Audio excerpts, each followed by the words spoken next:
వైకుంఠ ఏకాదశి సందర్భంగా ఉమ్మడి కడప, అన్నమయ్య జిల్లాల వ్యాప్తంగా వైష్ణవ ఆలయాలు మొత్తం భక్త జనసంద్రంగా మారాయి. వేకువజాము నుంచే ఉత్తర ద్వారం ద్వారా స్వామివారిని దర్శించుకునేందుకు భక్తులు భారీ సంఖ్యలో క్యూ కడుతున్నారు. తిరుమలేశుని తొలి గడప దేవుని కడపలో టీటీడీ అధికారులు భక్తుల కోసం ప్రత్యేకమైన ఏర్పాట్లు చేశారు. శ్రీ లక్ష్మీ వెంకటేశ్వర స్వామి గరుడ వాహనంలో భక్తులకు ఉత్తర ద్వారం గుండా కనువిందు చేస్తున్నారు. వైకుంఠ ఏకాదశి పండుగ పర్వదినం రోజున స్వామివారిని దర్శించుకుంటే సకల పాపాలు తొలగి శుభం కలుగుతాయి అంటున్న ఆలయ అర్చకులు కృష్ణస్వామితో మా ఉమ్మడి కడప, అన్నమయ్య జిల్లాల ప్రతినిధి షబీర్ ఫేస్ టు ఫేస్.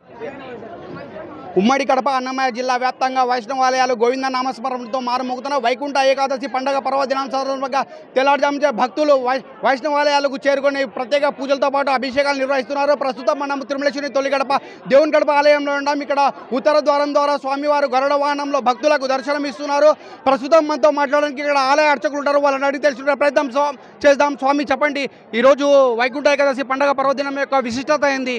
ఓం నమో వెంకటేశాయ. శ్రీ కాంతాయ కళ్యాణ శ్రీ వెంకటనివాసాయ శ్రీనివాసాయ మంగళం.